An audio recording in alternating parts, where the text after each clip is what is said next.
Hey folks, welcome back to the DarkHorse Podcast Livestream 93rd Q&A. It is time. Do we have the cues? We do. So we're going to start, there are a few COVID questions. We're going to start with some COVID questions and then move on to a bunch of other stuff. Let's just launch. First question. The amplification of Marek's disease due to leaky vaccines, this was in chickens, has me concerned about evolution of COVID with lockdowns. In modern society, the selective pressures on a disease are to have symptoms mild enough that you can go into work or school to spread it around. It may even select for asymptomatic spread so you don't take sick days. With lockdowns, most of the spread happens in hospitals where the most virulent strains go to spread and don't require mobility of the host. Should we worry? That is an extremely insightful question. Yeah. The idea being, if I can put it in a slightly different context, you've got pathogens that depend on the comparative well-being of their host in order that the host gets in contact with other potential hosts and spreads the disease, right? Mm-hmm. And then you have a few pathogens in which incapacitating the host actually facilitates transmission, things like malaria and yellow fever, mm-hmm. where being incapacitated leaves you more likely to be bitten by a mosquito. Right, the distinction there being that they're vectored diseases. Right. So the point here is the hospital playing the role of the mosquito, where the idea is making you vulnerable to the hospital actually has an upside from the point of view of the pathogen? It's a fascinating question. I do think this is exactly the sort of thing we need to worry about. Mm-hmm. And that the thing that one hears very frequently, which has a certain substantial truth in it, is that pathogens tend to evolve to be more benign over time, more transmissible and more benign. But that's a rule of thumb. And the real question is, what is the mode of transmission? And to the extent that we are affecting it, are we capable of driving them in the other direction? Well, frankly, as you were saying that, I'm reminded of, the rule of thumb, island dwarfism, right? Well, on islands, things get smaller, right? Well, no, they get smaller if they started out big, and they get bigger if they started out small. Yeah. On islands, things tend to change in response to the selective pressures that are different on the island compared to the mainland from which the organism came.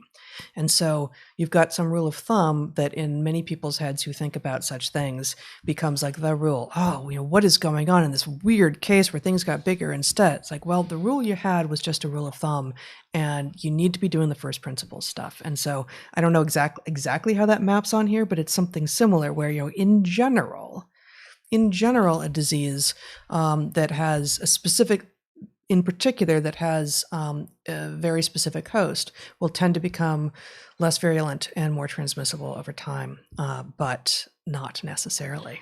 Yeah, and I'm reminded of the horrifying story that we just learned about the deer up in the San Juan Islands, on San Juan Island and Orcas Island. Mm-hmm. Apparently both populations were wiped out. Something like 90% of the deer were lost in a very short period of time as a result of a virus. So we talked to a guy, like a park guide. I don't know that he said that number for Orcas. He said the virus got to the deer on Orcas, but he was specifically talking. He gave that 90% number for the deer on San Juan. I have since looked it up, but. Mm-hmm. In any case, it's 90%. Virus comes over from the mainland somehow. From the mainland, something that circulates among deer in mainland populations, mm-hmm. got onto the islands where it was not initially, and wiped out in a matter of months 90% of the deer. Yeah. So an extremely, just like a couple months ago, extremely virulent pathogen. And the question is, to what extent does the island isolation of those populations leave them more vulnerable? What exactly happened, and what will be the fate of this virus going forward? Did the virus burn itself out? Was the 10% of the deer that were left standing immune to the virus, in which case the virus might well be again extinct on these islands? Are they actually harboring the virus and they are tolerant to it? Right. In which case, what will their descendants be like? There are a lot of interesting questions, but I would say beware rules of thumb, because they may well mislead you. Indeed. Yeah, great question. Would you both be willing to share what you currently do to protect yourselves from COVID? Behavioral changes, ivermectin doses, etc. We're using the advertised ivermectin dose, I will say that the original one. The original one. Yeah. I'm Once a week. concerned about doubling it, as is the current recommendation. I would say we are both being very cautious about contacting people we don't know who might have COVID. And at the moment it's still summer, so it's pretty easy, right? Outside. We continue to eat in restaurants, but we're doing so outside as much as possible, and the distancing. Frankly, if people are actually not protected from the virus, the idea that walking into a restaurant with a mask on and then sitting down and having all of the people eating there with their masks off is somehow safe is preposterous, absurd, right? So one hopes that people have, in those situations, immunity from one of several means that we've talked about: natural immunity from having had the disease, natural immunity from having had vaccination, or other prophylaxis in the form of either repurposed drugs like ivermectin or other things like a combination of D and C and zinc and such. Yeah, I would say D being the obvious, cheapest intervention that seems to be highly effective. Apparently there's something, I believe the statistic is correct, that people with a D deficiency have a much higher, is it 40% increased likelihood of contracting COVID in a given situation, as far as we know. So a very cheap intervention.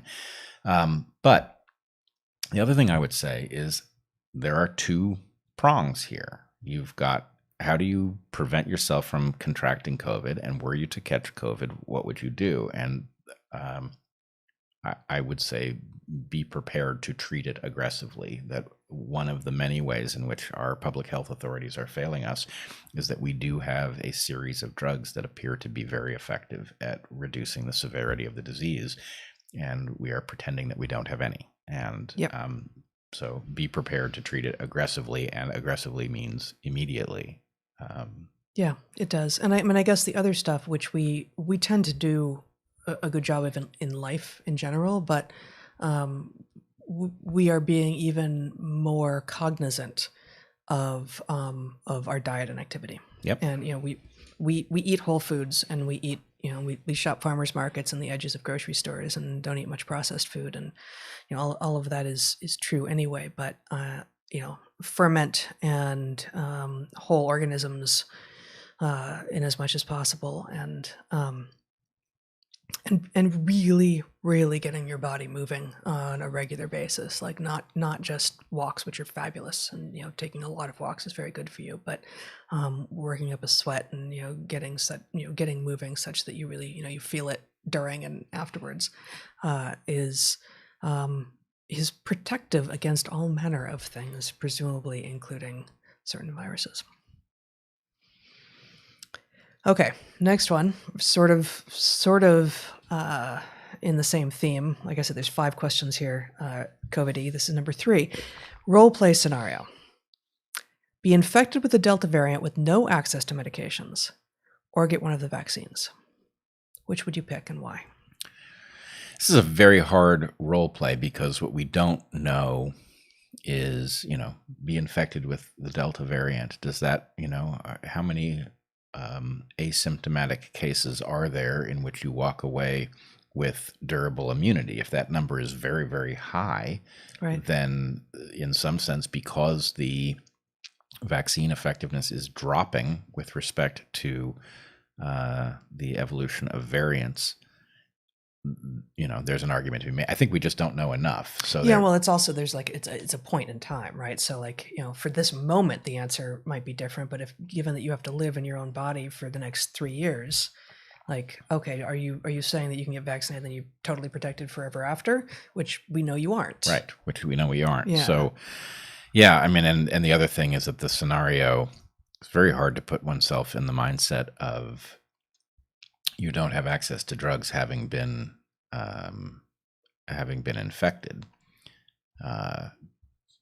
because those drugs exist and they definitely affect the calculation So, I mean, I guess. Yeah, I mean, at some level, we're really lucky we don't live in that world. And this is something we were beginning to say a couple, 3, maybe 4 months ago, which was a number of things that we're seeing in the data that we as members of the public are allowed access to is concerning.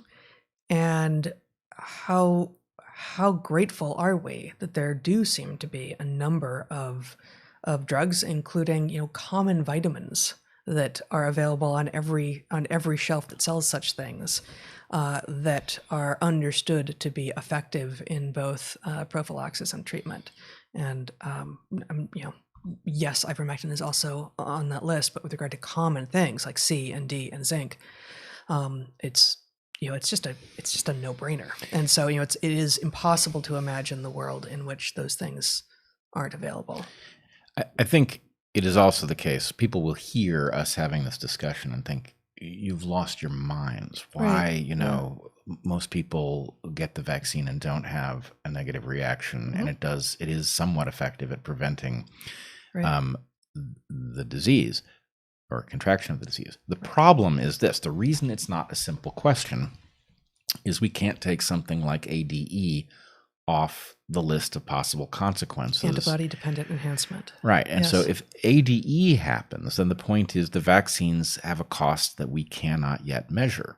And that cost comes in the form of enhancing the hazard of COVID-19. So it's a very difficult puzzle. And I think the thing that is driving me crazy, and I think you crazy, is there does not appear to be any commitment to a holistic analysis of the things we know. There's no commitment to analyzing the adverse events and figuring out what fraction of them actually are related to the vaccines. So we can't calibrate the hazard. We can't calibrate the degree to which those things might be mitigated if we treated the post-vaccine syndromes. We can't calibrate the true hazard of the disease because we're not tracking it properly. And anyway, it makes it a very hard puzzle. I think, if I had to take the scenario at face value, I guess I would take the vaccine rather than contract the Delta variant. But it doesn't mean that that's, ex ante, that's the right choice. But if ADE turns out to be an important component here, then it could be exactly the wrong choice. Yeah. I agree. And given some new research that seems to be out, but the data stream is more polluted by the day. It's less trustworthy by the day, and so it's very hard to know what is actually true. But we continue to, I continue to believe, and I believe that you do as well, that the adenovirus vector vaccines like J&J have fewer novel elements associated with them than the mRNA vaccines. And given that there is, for instance, new research out that is finding promise in some new lipid nanoparticle chemistry, I think it was, that has fewer of the costs of what are currently in the mRNA vaccines. And you're allowed to talk about this if what you're doing is trying to figure out a new kind of vaccine to create, but you're not allowed to talk about this if that's not the business you're in.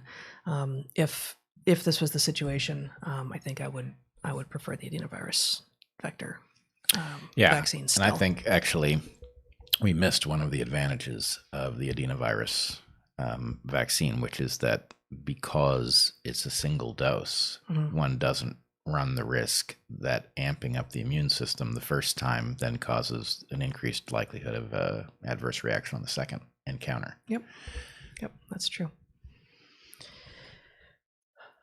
I feel like maybe we've done this one before, but do you have a take on COVID and the spike protein in the vaccine affecting cellular senescence and telomere shortening?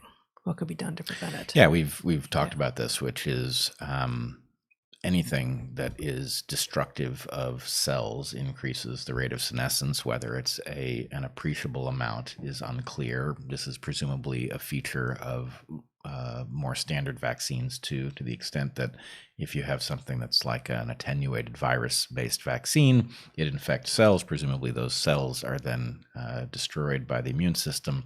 So all of these things will increase the rate of senescence and therefore telomere loss. The question is it appreciable? Yeah.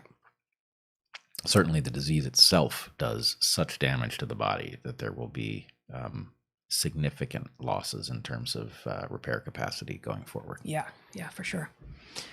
Okay, thank you for answering my question recently about ivermectin as prophylaxis. I shared this info with my doctor, including multiple studies, as well as your Substack on driving SARS-CoV-2 to extinction, and his response was, "Thanks for the info, still not convincing enough to prescribe ivermectin, sorry about that." Do you have thoughts on this? Yeah, I don't understand it.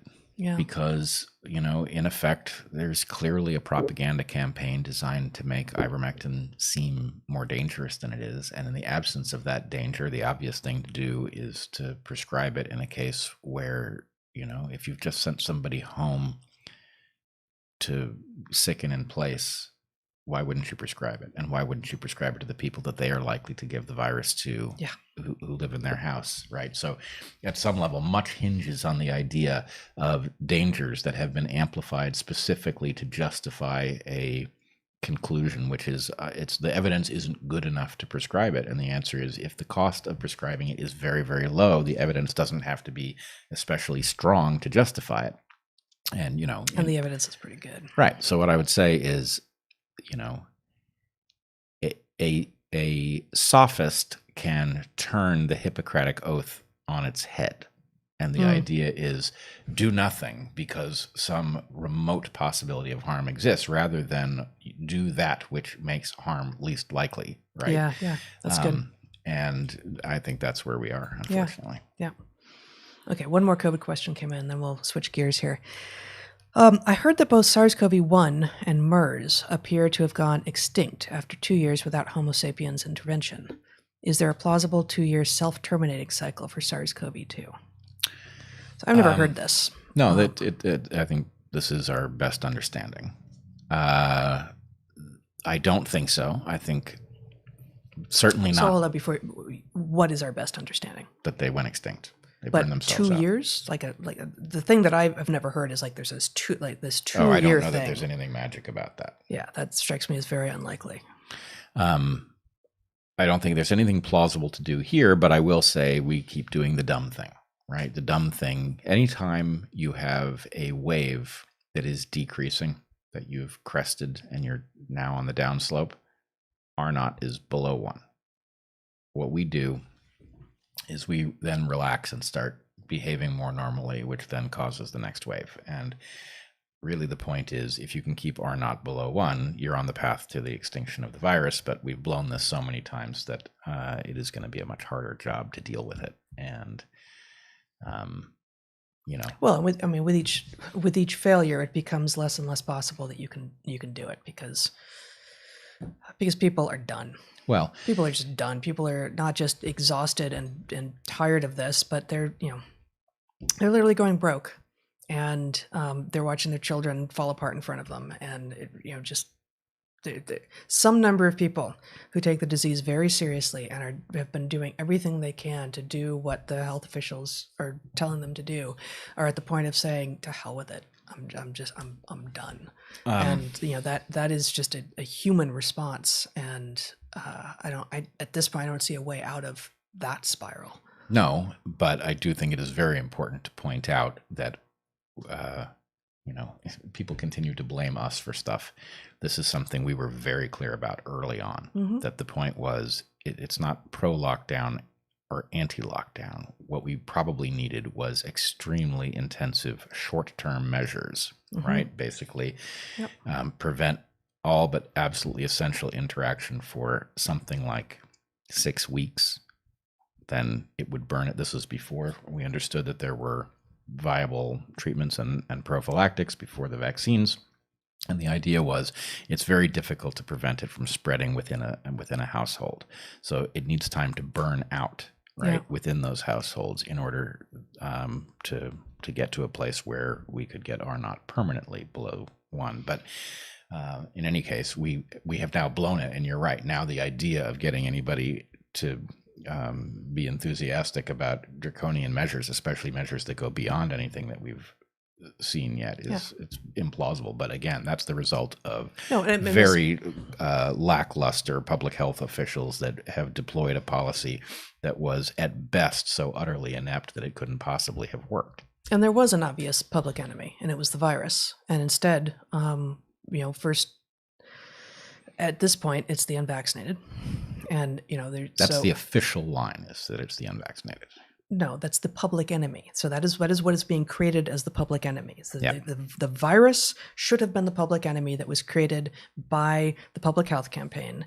And there was a series of, was it Trump? Was it Trump supporters? Was it, people who I can't even remember all the stages we went through, but we sort of landed on this really insane and divisive and not in any way helpful tribalism, in which it's even less likely that people who think that they have been virtuous and done everything that is necessary would concede to any further restrictions, given that they've been told that they're in the right and they've done everything they need to do. Yes. By a public health authority that clearly doesn't know what it's doing, or unfortunately does, in which case we don't know what it's actually trying to accomplish. Because so much rides on this, I'm going to clarify what might not otherwise require clarification. Yeah. Those people may morally be in the right. They've done what they were told, and they did it in large measure for civilization's benefit. Whether what they were told makes any sense is a different question, and what role those who have been vaccinated are playing in the ongoing pandemic is not the one that they are being led to understand. So this idea that it is the unvaccinated that are the source of the variants that escape the immunity induced by the vaccines is nonsense. It's evolutionary nonsense. The fact is, it's selection that does that, and the selection that beat the vaccines didn't come from the unvaccinated. It happened in the vaccinated. So in any case, yes, the unvaccinated are being demonized for some social political purpose, even though logically this makes no sense, and that's where we are. Good. I mean, not actually. Bad. But I don't blame you. Awesome. Yeah. Okay, total change of topic here. Next question. What evolutionary function does emotional sensitivity play? This being the predisposition that leads to didn't see that coming. Okay, let me read this now that I know where we're going here. What evolutionary function does emotional sensitivity play? This being the predisposition that leads to borderline personality disorder when childhood trauma occurs. It involves feeling that all emotions off the scale compared to other people, much greater empathy, etc. And how is it a disadvantage in today's society as compared to psychopathy, which seems to be an asset?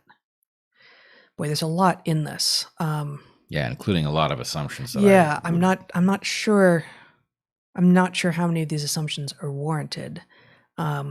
Emotional sensitivity is to some degree what allows us to have theory of mind, which is utterly necessary to being human. It's not just emotional sensitivity. It's like mental sensitivity, psychological sensitivity. It's clearly an optimality problem.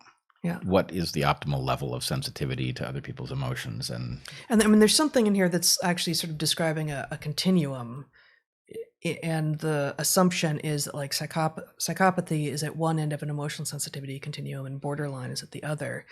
And I just don't know, yes, in combination with trauma, et cetera, but I don't feel like there's a lot of places that being highly emotionally attuned can lead that has nothing to do with borderline at all. Yeah.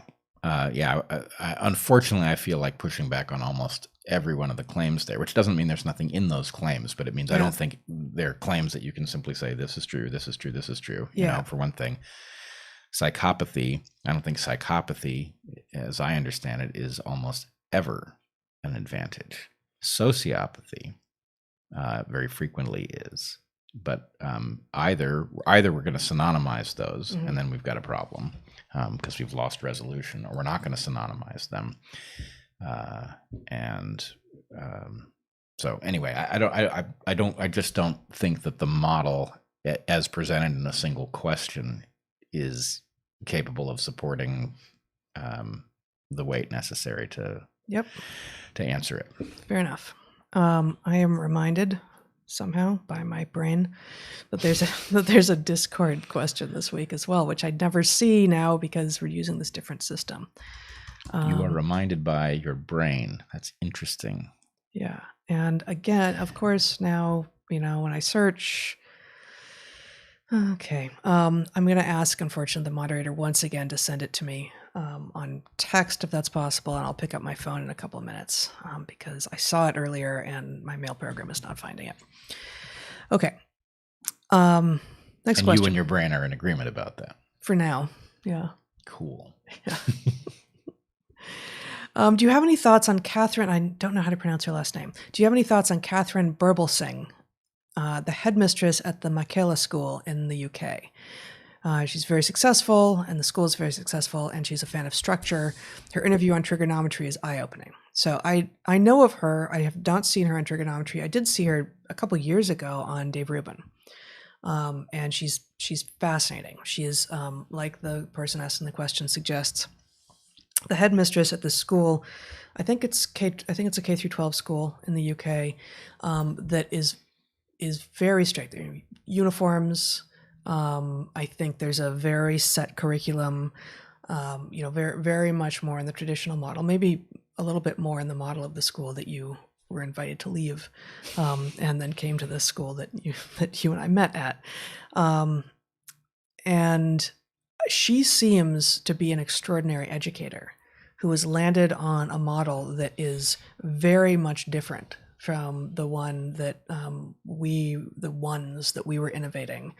And I think what she is doing will work for some people, but it would not work for everyone. Well, I wonder if the problem isn't the benevolent dictator problem.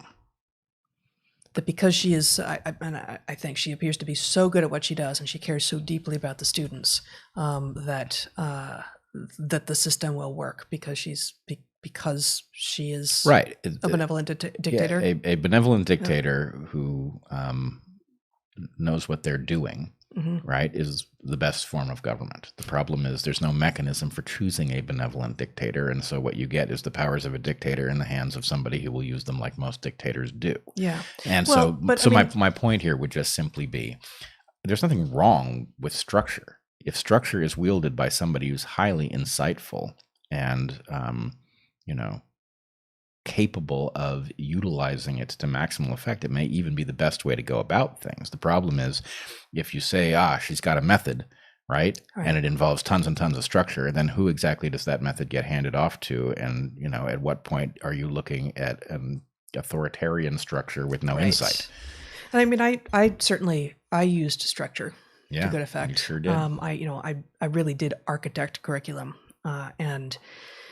but it had a lot of space for diversions and serendipity and other things. But let's just take, for instance, the discussion of school uniforms, which has been had many, many times by many, many people. And I never was at a place that had uniforms.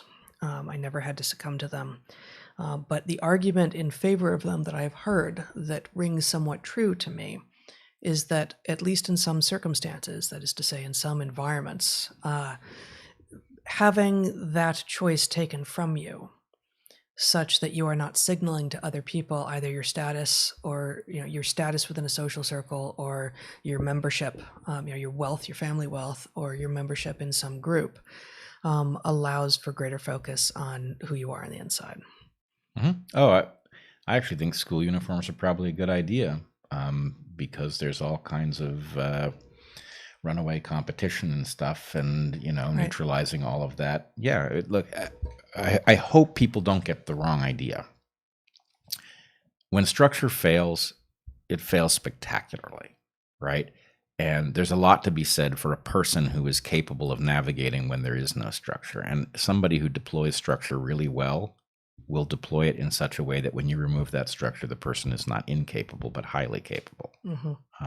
So the point is, it becomes very easy to look at overly structured things and think structure is the problem, and that's not it. I wish I had had a really well-structured education from somebody who really understood human minds and children and all of that. I would have avoided a lot of the things that got in my way and still get in my way. But absent that, right, the last thing, the worst of all possible worlds, is the structure without the insight, right? Yeah. The structure in the hands of people who are incapable of dealing with the moral obligation that comes along with administering it.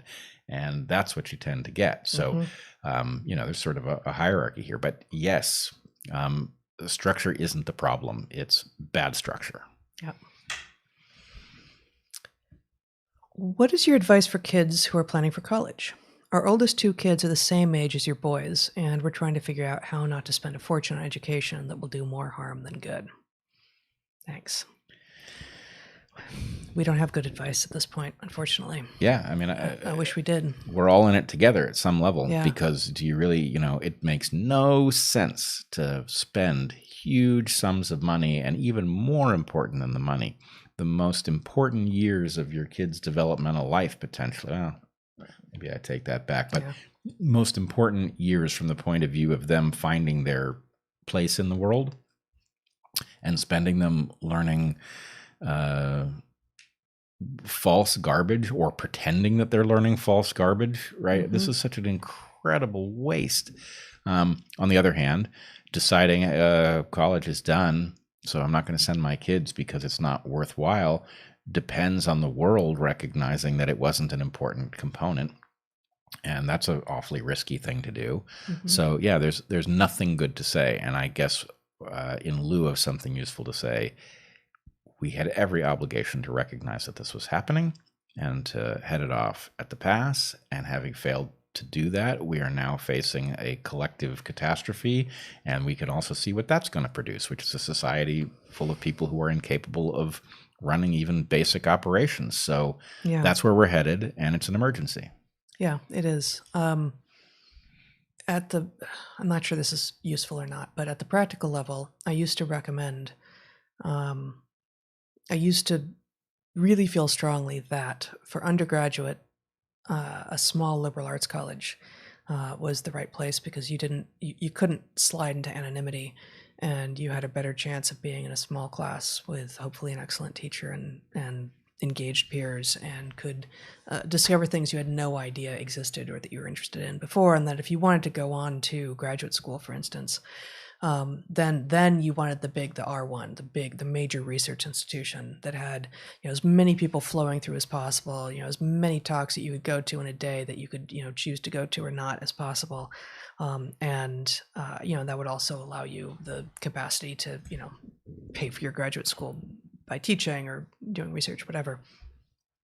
Given that the small liberal arts colleges are more easily captured by silly ideology, and are largely captured by silly ideology at this point, I no longer think that's the right choice, and it's terrible, because really a liberal arts education is a fabulous thing when it works, but it's very hard to know where you might find it now. So to some degree, veering towards the larger schools, even for undergrads, is one of the things that is one of the ways that my thinking has pivoted over the last really 5, 7, 8 years, since before Evergreen blew up.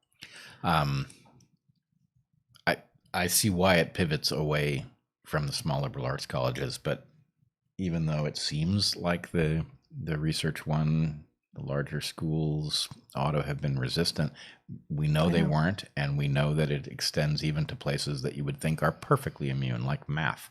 Right. So given that, yes, it's an emergency, and the fact that you are scratching your head trying to figure out what to do for your own kids, the only thing we can say is that that's not the result of the fact that you've overlooked something. Yeah. I am starting a career as a biology teacher on Monday, 9th grade. How can I use what you outlined to be the best possible teacher to my students? And how do I teach or learn evolution? What book would you recommend? What a big, fun question. Yeah, it's a great question. Yeah. The selfish gene is showing its age because it's finally, published in 1976. Yeah. It's still classic. It's and amazing how Yeah. current it is, and what's in it is largely right. Yeah.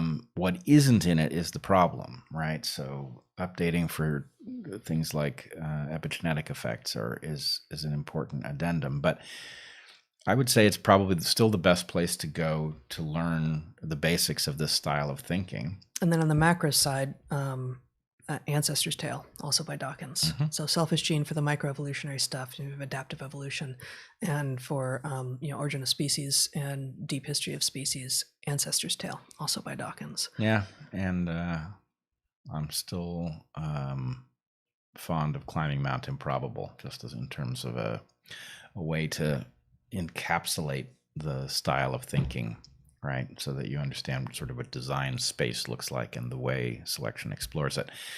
But I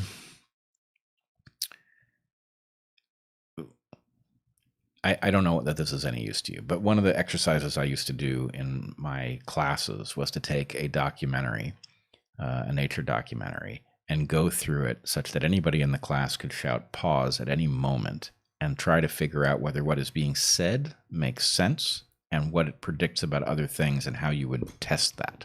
And so I guess what I'm really saying is not that exercise is necessarily what you want to engage with, but that there's no substitute for trying out your thinking rather than absorbing it. Bless you. Sorry about that. Oh, you were done? Yep. Okay. In terms of teaching, in terms of both evolution and teaching, we have some of that also in our book, but that's not out yet. It'll be out September 14th. I do have a couple of pieces on, I'm now putting everything on Substack, but a couple of pieces on my Medium. So here's one, Zach, if you just show my screen for a second.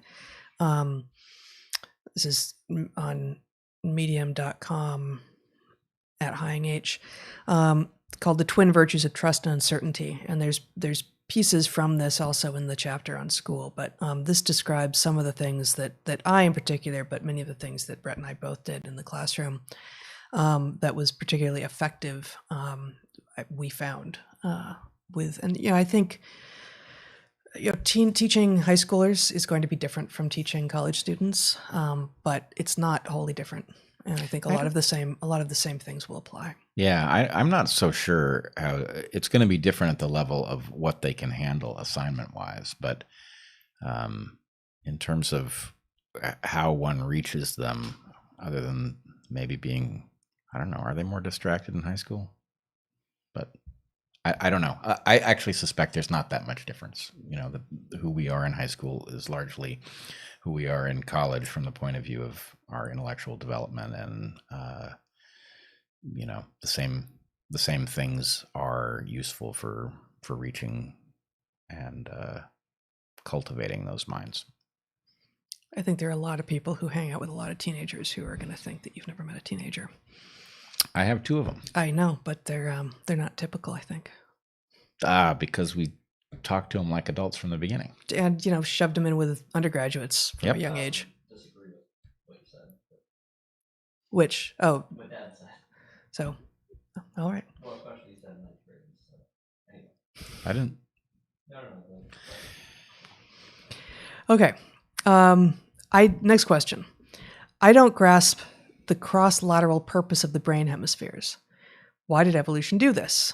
Do all vertebrates' central nervous system do this? What do you think of McGilchrist's master and his emissary? So we've talked about this before, but unfortunately we've talked about so many things, so many places. Who knows where? There are a couple of different things. And McGilchrist is mostly not. He's great, and he is mostly not talking about the history of lateralization in the CNS, which, yes, all vertebrates have lateralization, and then mammals have this corpus callosum, which basically is the bundle of nerve fibers that allows the communication between the left and right hemispheres. Separately, birds have a different structure, I've forgotten the name of it, which allows for the communication between the two hemispheres. Other vertebrates certainly have some communication, but not nearly as much. And early in vertebrate evolution, you have what later becomes the cerebral hemispheres, basically as like olfactory stalks, not even connected to one another, off of the front end of the brain as part of the telencephalon.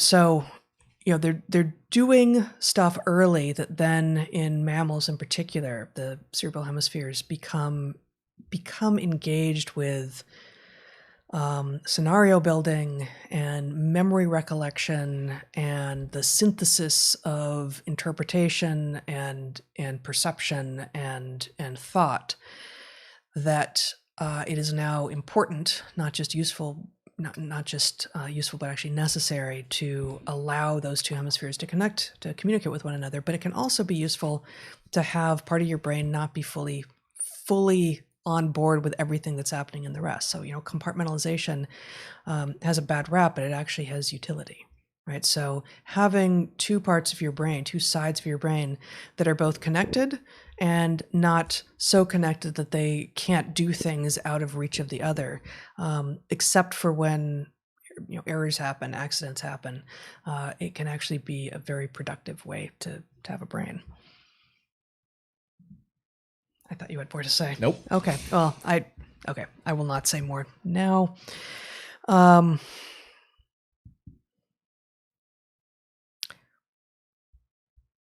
What animal behavior were you able to witness that was most fascinating? Like an individual instance? I read the question. Well, let's see. I mean, for me, I have once seen a bird riding another bird. I thought that was fantastic. Did you know?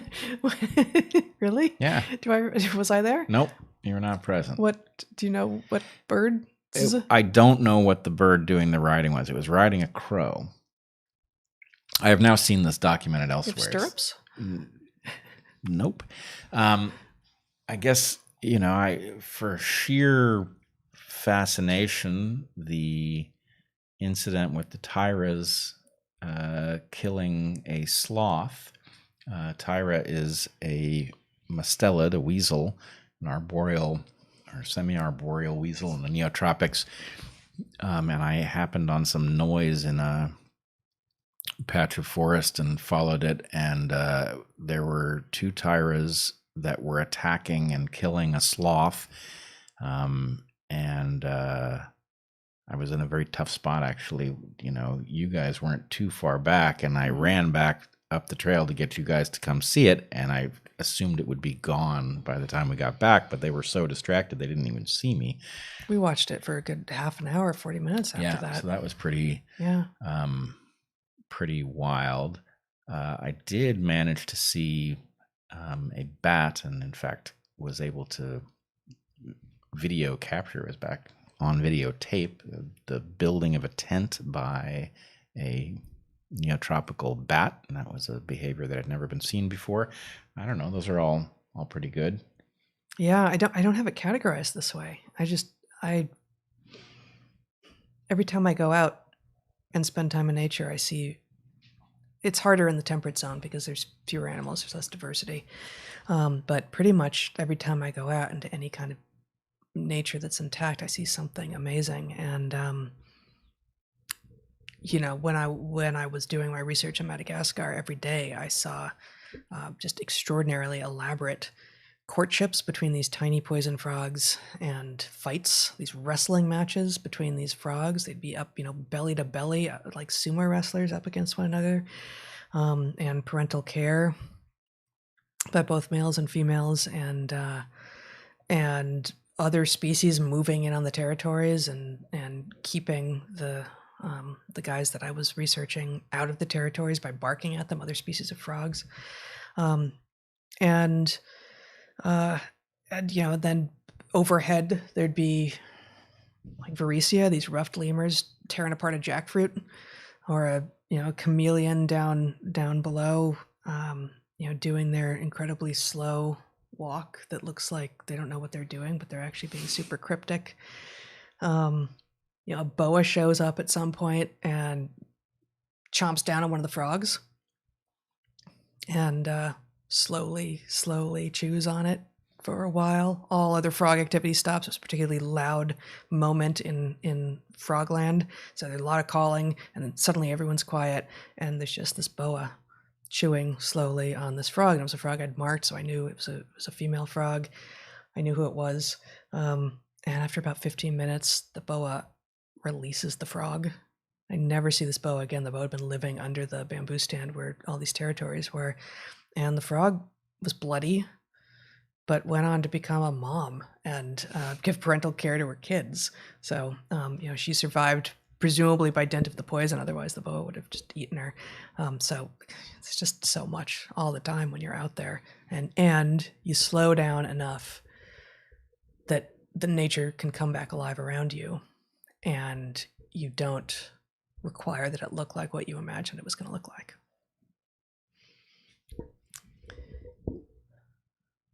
All right. I read Dr. Rollergator's 3 articles about vaccine efficacy. Amazing. Are there other sources looking into this? It's such a bombshell. I don't know where to go to confirm it. Thanks. I don't know if anyone... Not on the same angle. It's worth looking at Matthew Crawford's Substack. He's looking at a different angle, but it's also quite interesting. Mm-hmm. I think his Substack is called Rounding the Earth. I think that's right. Yeah. Yeah, it's good. Matthew 1T Crawford. This one I think is just a mismemory or misread of something we said. So could you clarify the data you explored in Stream 90 that shows younger vaccinated people are more likely to die from COVID-19 than those who are not? And I think this is about one of those Dr. Rollergator articles that we cite in that Substack piece. Where I live, the data shows vaccinated people are having better outcomes. I would say it's very hard to know what the data show. And so what Dr. Rollergator does is actually, when the data are available, goes in and does the analysis. But nothing that we have seen from him nor said, I'm certain, suggests that younger vaccinated people are more likely to die. That's absolutely not true. What his reanalysis of the actual data showed, if I remember correctly, is that the apparently strong signal that vaccinated people are far less likely to have bad outcomes is not actually a pattern that you see in the data when you do the math, right? They are less likely to have bad outcomes by virtue of reduced contraction of the disease, but beyond that, what we are told is not reflected in the data. That's right. Totally different question. Thoughts on the current situation in Afghanistan? Yeah, I mean, unfortunately, a lot of things that everybody will have thought, which is, to what extent was this huge investment pointless?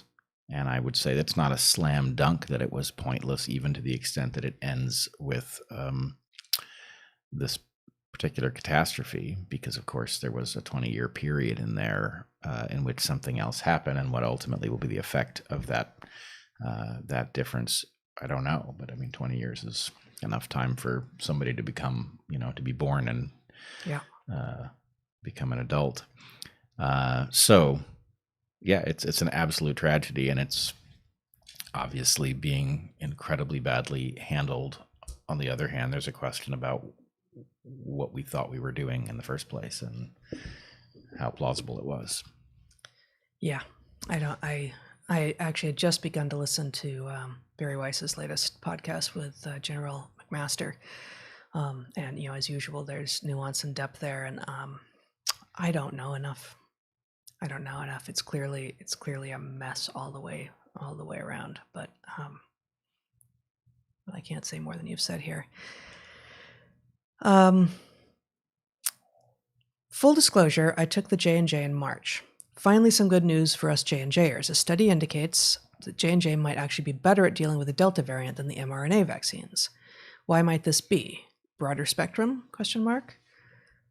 So I'd like to see, I feel like I've heard something about that, but I haven't seen the study. I'd like to know, I'd like to see the actual research. Yep. I can't think of a mechanistic reason. I can't think of a mechanistic reason either. But it could be, we talked at length about the fact that one of the things about the mRNA vaccines is that there's no obvious calibration for how many of these mRNAs make it into how many different cells and all of that. And at least the adenovirus vector stuff is using basically the ecology of an adenovirus in order to introduce this novel DNA to create this protein. But there's at least a mechanism there that's something other than nanoparticle covered mRNA bumping into cells, finding their way into the mRNA, finding its way into the cytoplasm and being transcribed. So there may be something in the systematic nature of the adenovirus vector that causes it to be more effective in producing an immunity that actually matters. Mm-hmm. And it may be that the range of uptake that is liable to be very great in the mRNA vaccines has some implication for immunity, but it's very hard to say specifically. Yeah.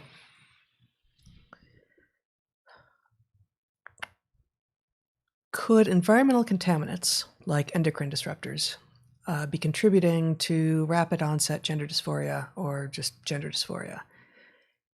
Yes. Yeah, of course. Yeah. I think the rapid onset is largely social contagion. But the rise in actual gender dysphoria as opposed to gender nonconformity and as separate from just not being like traditional people have been, seems likely, and we've talked about this elsewhere, seems likely to be at least in part a result of endocrine disruptors, and we know that in other species, some of the pesticides and herbicides that are in the water supply are causing greater rates of, for instance, hermaphroditism in some amphibians, and that these have effects on the steroid hormones, including the sex hormones. Yeah, absolutely. Let's see, what kind of time are we at? We are at 55 minutes. All right. Just 2 comments here. I'm in New Zealand. I fear we are moving towards no jab, no job. I take C, D, zinc, and I. Yeah, that's an unfortunate. It's ridiculous. Here's another comment. I graduated from Evergreen from TESC in 2012. I met you both on campus. Great people. Thank you. Oh, thanks. Someone named Randall. You don't say if you were either of our students, you say you met us on campus. I'm guessing that means not our student, but thank you. Let's see. Where can one find or purchase your published analysis of the COVID situation? That's on my Substack. Just naturalselections.substack.com, I think. You can find that there.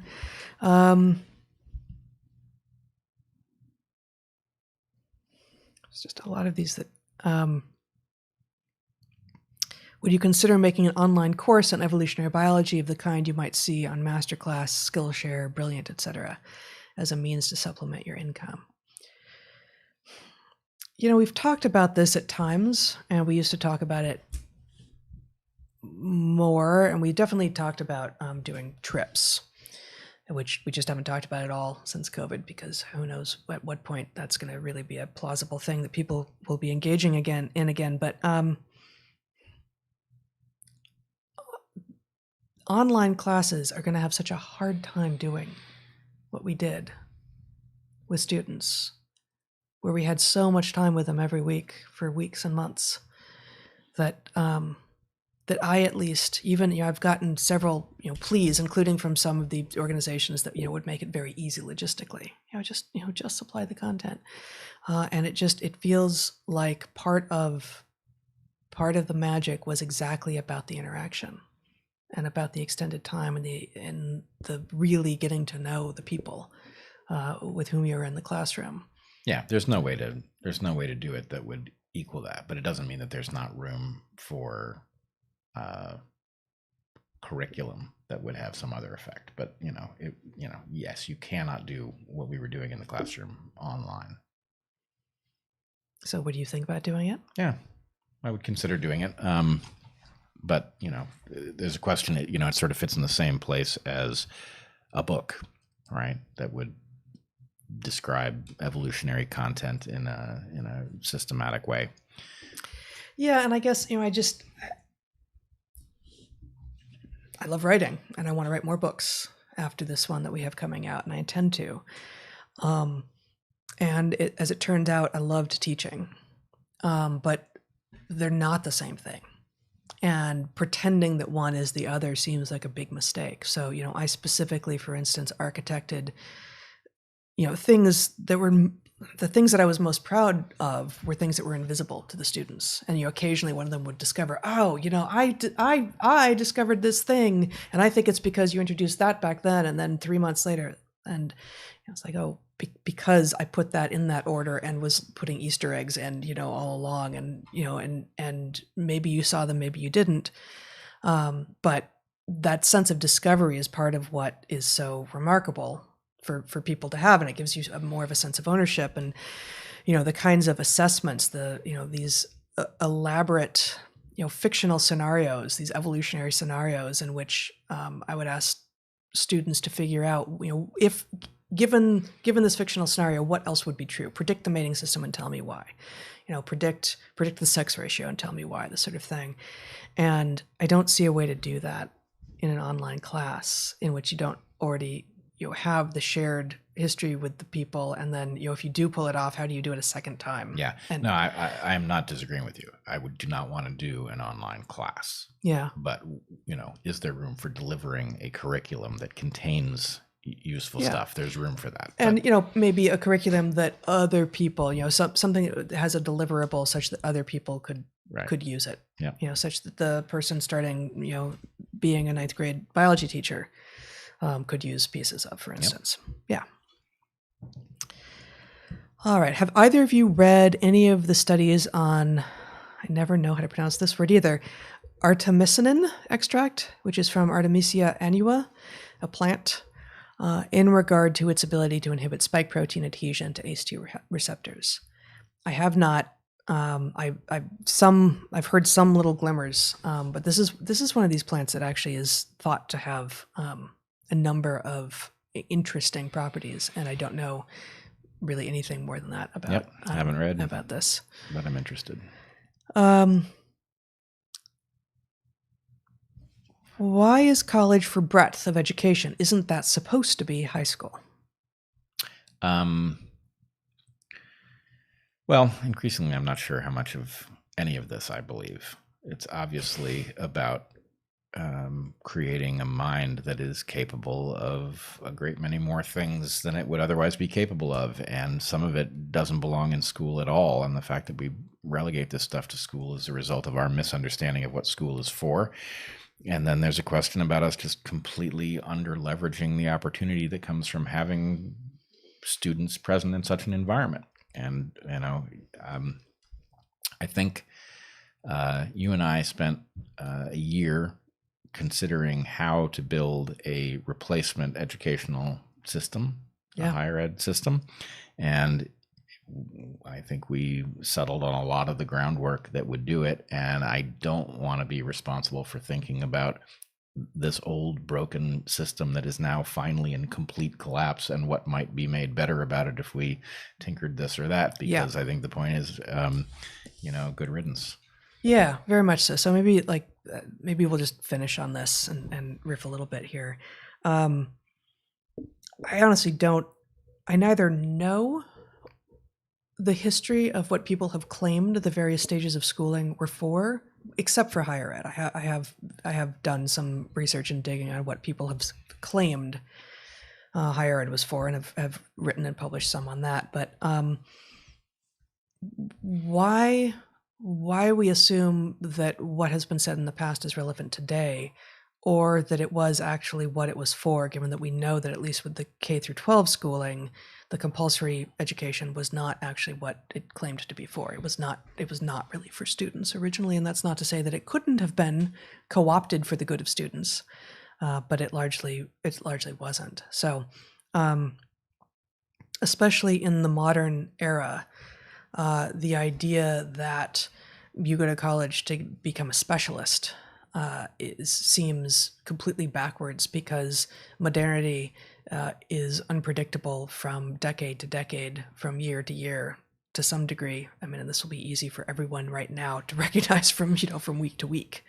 So the idea that you should become a specialist in college and then assume that the thing you graduate being able to do at 21 is the same thing you'll be doing 50 years later at 71. Well, who can look around this world right now and say, yeah, there's something that I could be prepared to do right now, and in 50 years I can be just doing the same thing. So that's what training in specialty does for you, as opposed to being learning how to think broadly and to assess pattern and to deal with uncertainty. I think one thing I always thought every time I started a new class and met a new crop of students was, this is a great job, but this is far too late to be meeting these people. And that probably it was good for me to be a college professor, because the material that one is expected to deal with, college level material, is worthy material to be thinking of, right? But the point was, we were dealing with a lot of damage done by the systems that caused the thinking mind to atrophy, right? And so the point is, college becomes a remedial activity, and it should not be a remedial activity. It's only a remedial activity because you screwed up the education of these people in grade school and high school. And were you to simply not screw up their education, right? Were you to give them things that were worthy of their mental capacity and that challenged them and that excited them and that caused them to learn, then the point is, I don't even know what college would be for at that point, right? Because you could do college level material with high school students if you hadn't hobbled them in grade school. And none of this needs to happen. It's, at best, it's a failure born of not enough economic resource to do the job right. But I mean, at the very least, just notice the following thing. We pay teachers like crap, right? We pay teachers like crap means, obviously, that either you're going to get people in the profession who do not regard their own earning potential as a significant factor. That's the best case scenario, that we are abusing people who will accept it because they have a higher priority. But of course, the regimentation of school means that those people aren't likely to be satisfied by the job in the first place. So by and large, we are driving the best people away from the idea of teaching kids, because it doesn't pay like a job that we take seriously, and it doesn't give you the freedom to innovate anything that would entertain you enough to be worth your time. And so, how on earth are we shocked that a system that sabotages the entire faculty that are entrusted with educating these kids, that it fails to produce highly educated kids who then need what we used to deliver in high school when they get to college because nobody taught it to them in high school, right? Mm-hmm. We sabotage the system and then we're shocked that it didn't work. And the point is, hey, you want to not have that failure? Stop sabotaging it, right? Pay people.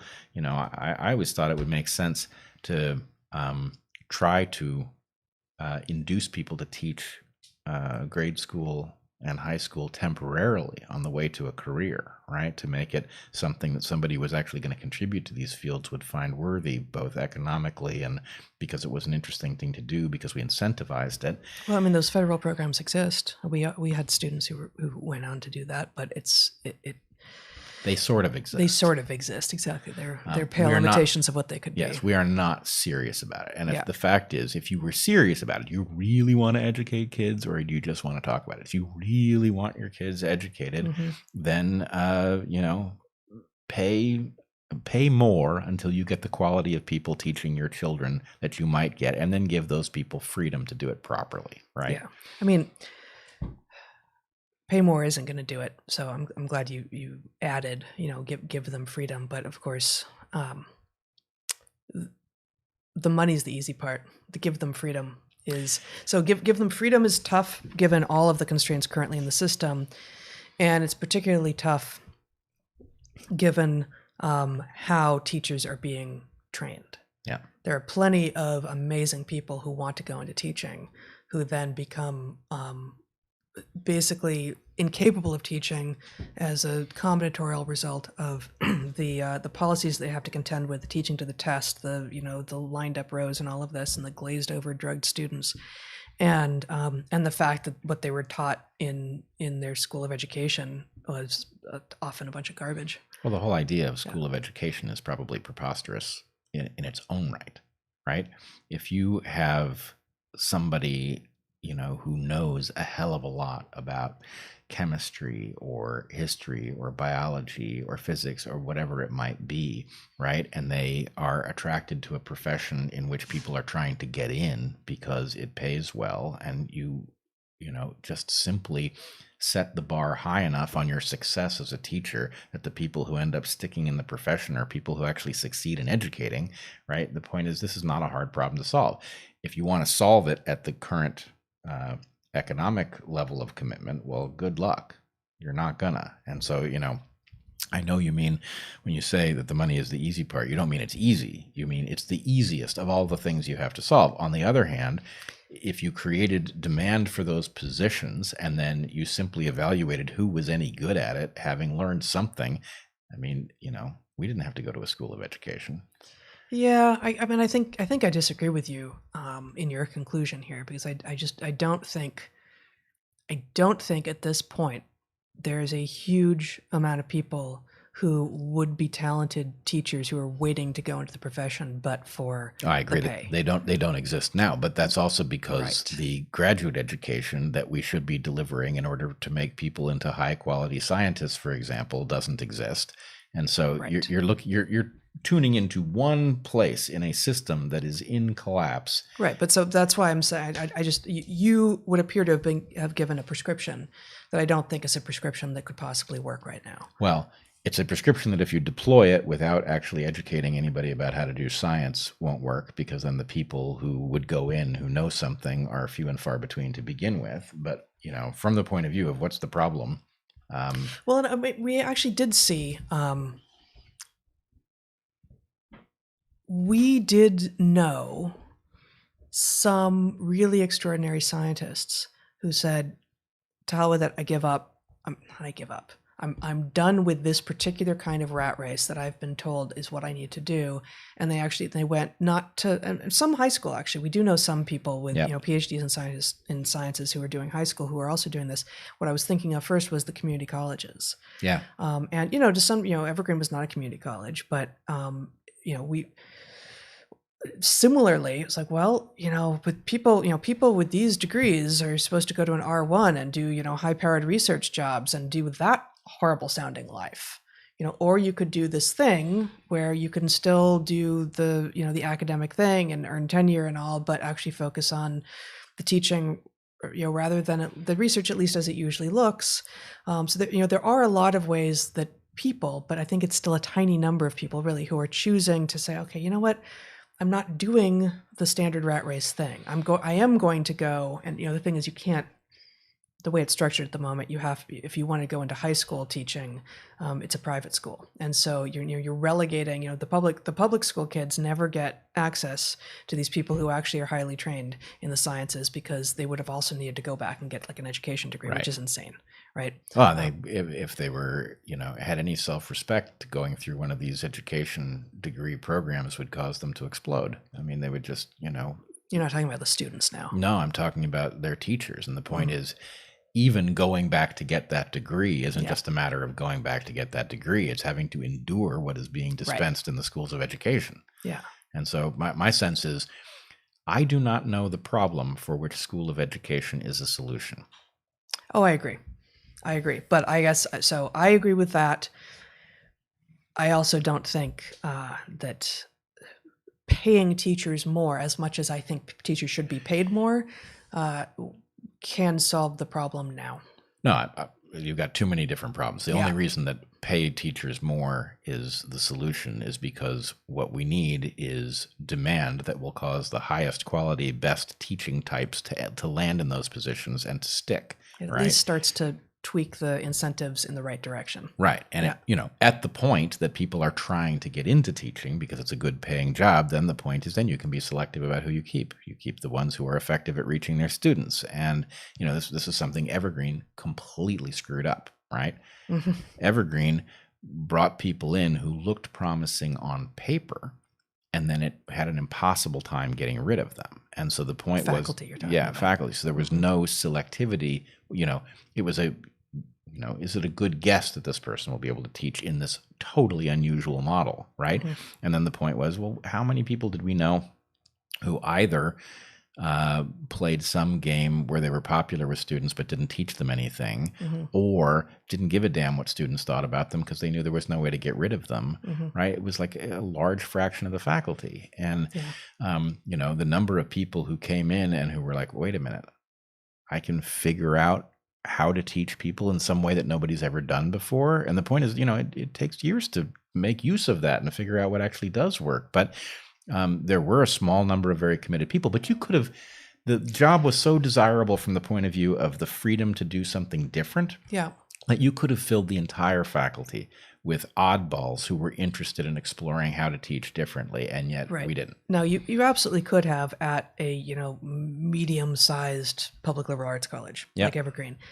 With regard to the K through 12 teachers, though, it's in part again the problem is, does what work at small scale work at larger scale? And given that class sizes are more than 40 students in some places, and that's not the only, and a teacher may have 4, 5, 6 different classes every day. How do you develop relationships? Oh, you don't. How can you possibly develop relationships with all of your students? And absent relationship, how beyond a just already on board innate desire to learn does a student who comes in going like, I'm about to have my time wasted, come away with any other conclusion? And of course they're going to feel that way. Right. No, but that's a system built to fail or neglected into oblivion or, some combination of those things. Yeah. But, getting good people in is a matter of paying them enough that they don't, that they're not driven out by the sheer austerity required in order to keep doing the job. And selectivity requires that lots of those people be induced to take it up. So, no, if you deployed that one solution in isolation, it would not work. But is that an essential aspect? Yes, you need to pay people enough that the best people want to go into it, and that you can then be selective about only keeping those who are effective at it. I agree. All right. I think we've reached the end All right. of episode 93 Q&A. Please like, share, subscribe to all the channels. Consider joining us at our Patreons. Send logistical questions to darkHorseModerator@gmail.com. Do various other things. Consider supporting our sponsors for this week if you are in the market for a coffee alternative that tastes delicious, or various things that you could find on certain very common internet stores but might prefer to find at public goods. Maybe that's it. Yes. Maybe that's it. Take a look at the calendar at some point in the next few days. Take a look at the calendar. Figure out where you are. Look up where vitamin D comes from. And if you're in the northern hemisphere, get to it because there's not a lot of time. Yeah, and regardless of where you are on the planet, take a look at the sky. tonight. The moon is full. It's going to be full for a couple of nights. Hopefully one of those nights you get a clear enough sky. Try to get out around when it's going to come up, and just drink it in. Yeah, drink it in. It's the same moon for all of us. It ought to be a uniting force. It is. It's the same moon for all of us. Ought to be a uniting force. In the meantime, be good to the ones you love, eat good food, and get outside. Be well, everybody.